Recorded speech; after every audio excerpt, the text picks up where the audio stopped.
Dancing Whispers ASMR.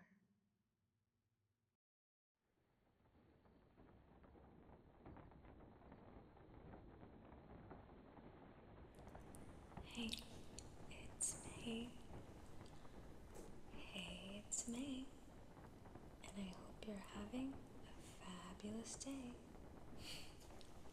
It's my new intro. I think I figured that out. I'm gonna settle on that one. So, in this video, I'm going to be reading some quotes from my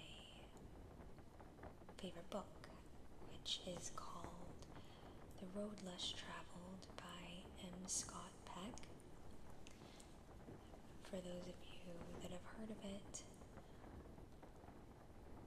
you have to agree it's great, I hope.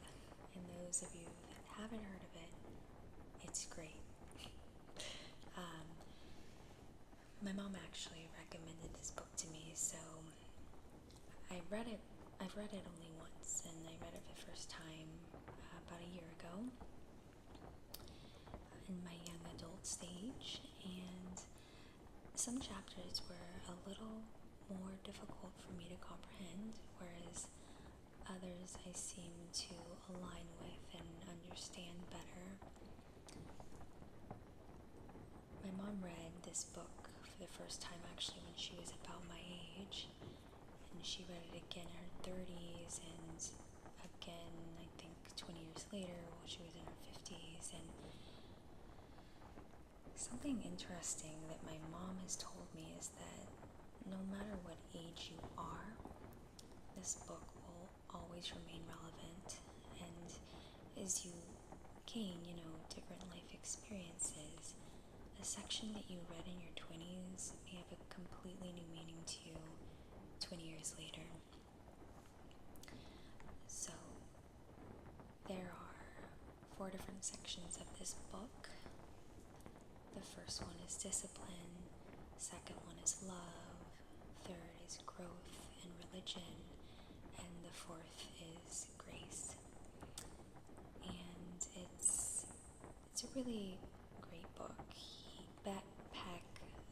Peck, the author, he kind of combines the concepts of love, science, and religion, and he shares his own experiences, but also he is a psychiatrist, so included in the books are testimonies, if you will, of some of his clients, and it's very compelling.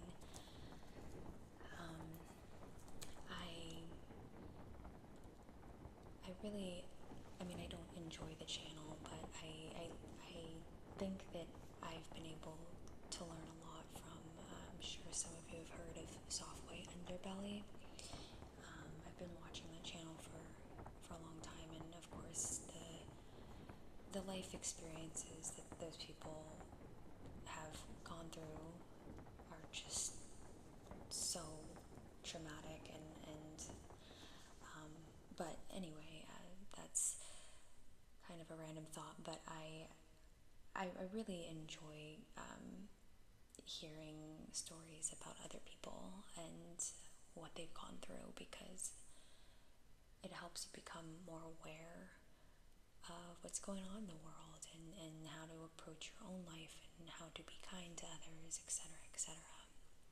Anyway, sorry, off topic.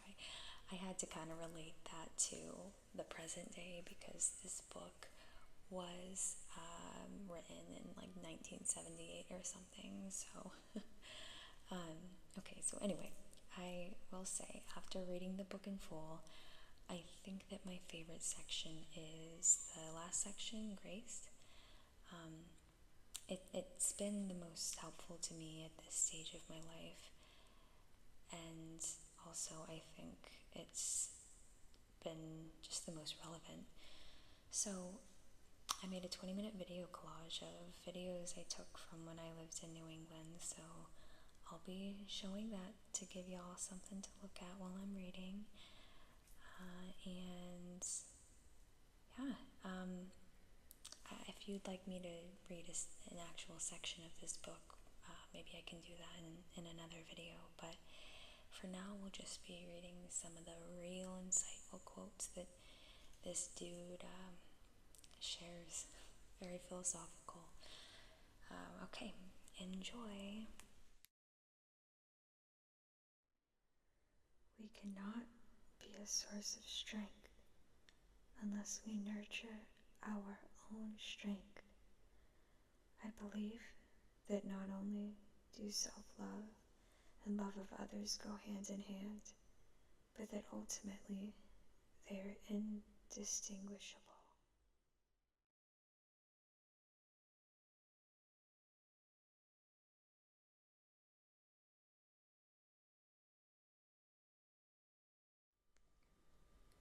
Move out or grow in any dimension, and pain as well as joy will be a reward.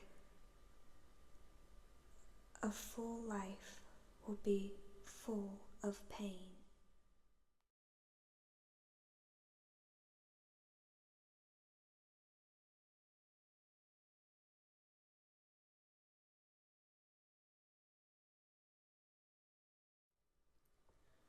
Love is not simply giving, it is judicious giving, and judicious withholding as well.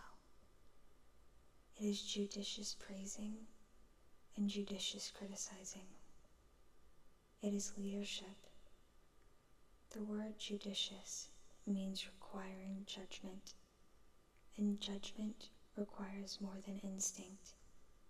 It requires thoughtful and often painful decision making.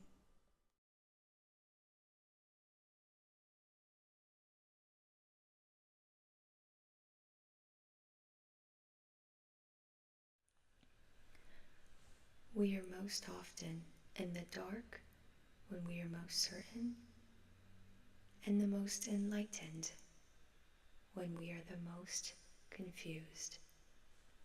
I love that one.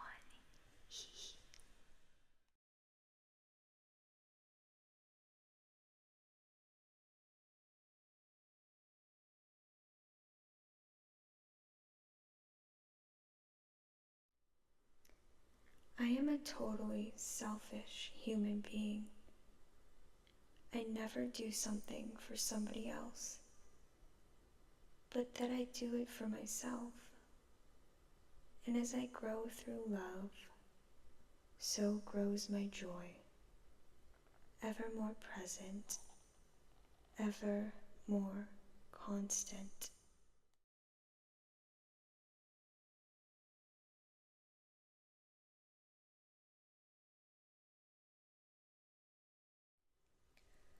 But many, so many, seek to avoid the pain of their problems by saying to themselves, this problem was caused me by other people, or by social circumstances beyond my control, and therefore it is up to other people or society to solve this problem for me.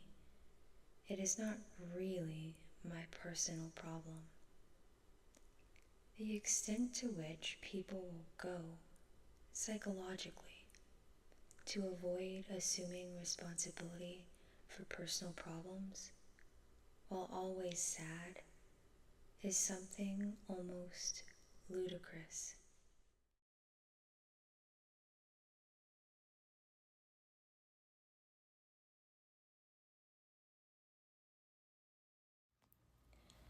Love is as love does. Love is an act of will, namely, both an intention and an action.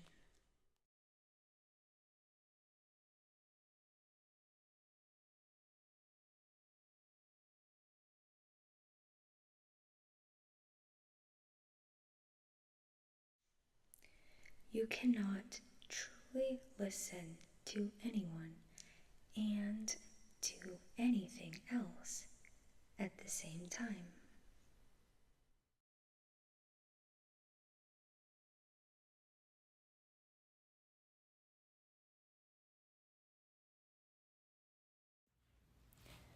People love each other only when they are quite capable of living without each other, but choose to live with each other.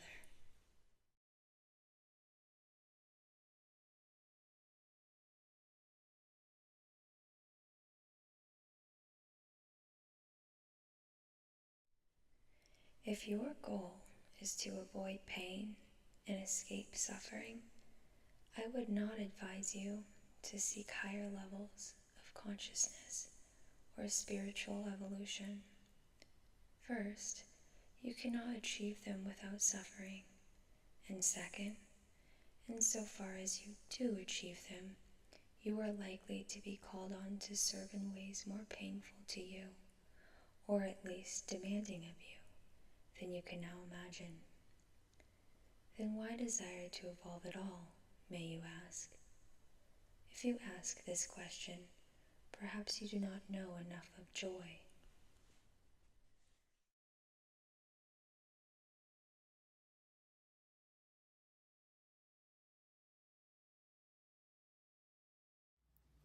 Human beings are poor examiners, subject to superstition, bias, prejudice, and a profound tendency to see what they want to see rather than what is really there.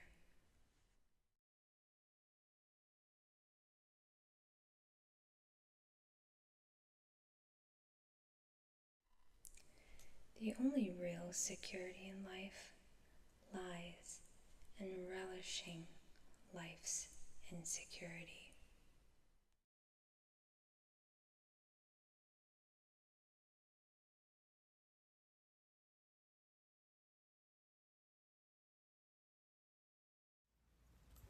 We know exactly where we're going, exactly how to get there, and exactly what we'll see along the way.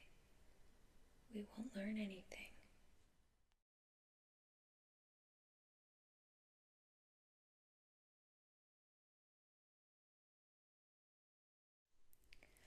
Once we truly know that life is difficult, once we truly understand and accept it, then life is no longer difficult. Because once it is accepted, the fact that life is difficult no longer matters.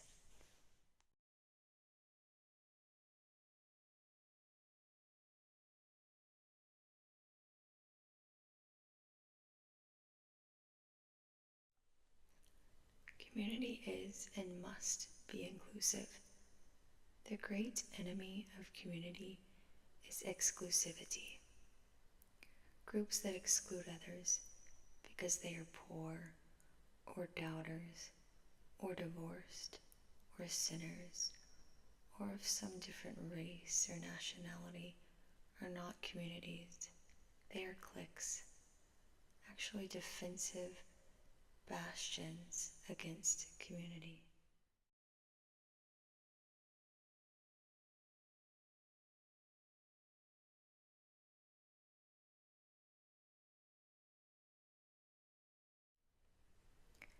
The overall purpose of human communication is, or should be, reconciliation.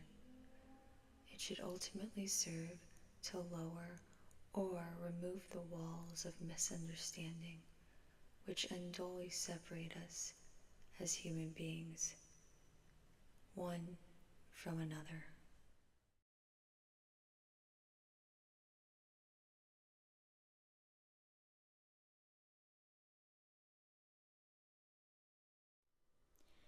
We can choose how to respond to the experience of falling in love, but we cannot choose the experience itself.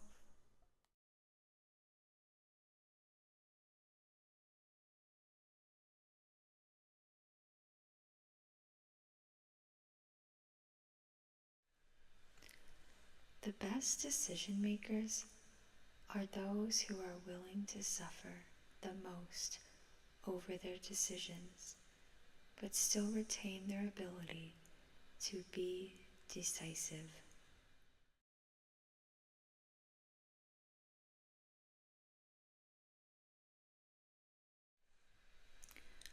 All my life, I used to wonder what I would become when I grew up.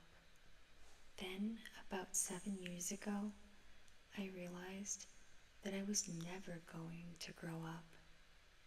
That growing up is an ever ongoing process.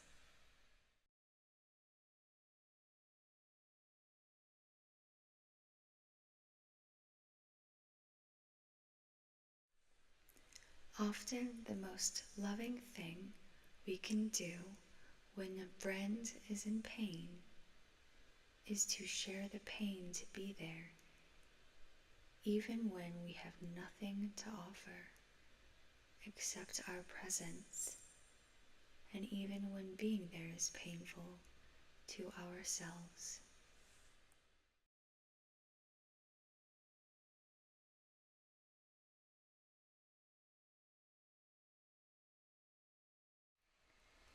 Listening well is an exercise of attention, and by necessity, hard work.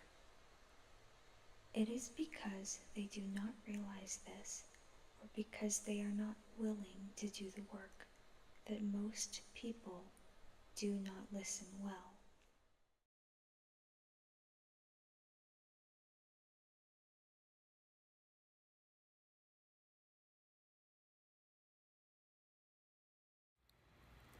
Evil people hate the light because it reveals themselves to themselves. They hate goodness because it reveals their badness. They hate love because it reveals their laziness. They will destroy the light, the goodness, the love, in order to avoid the pain of such self-awareness.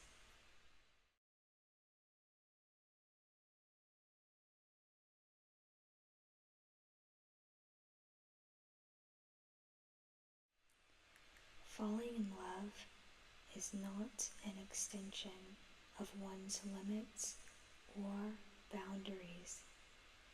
It is a partial and temporary collapse of them.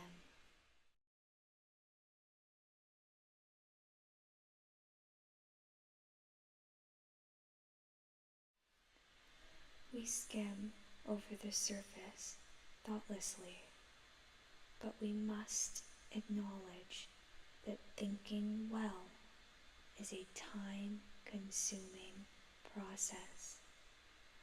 We can't expect instant results.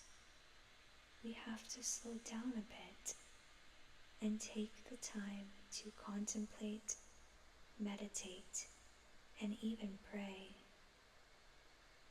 It is the only route to a more meaningful and efficient existence.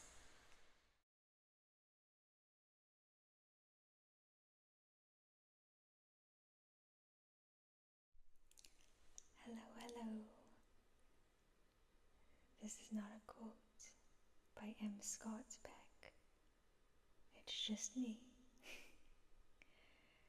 Anyway, I hope you all enjoyed that video. You gained some insight, and you are a whole new person. I'm just kidding. It takes time.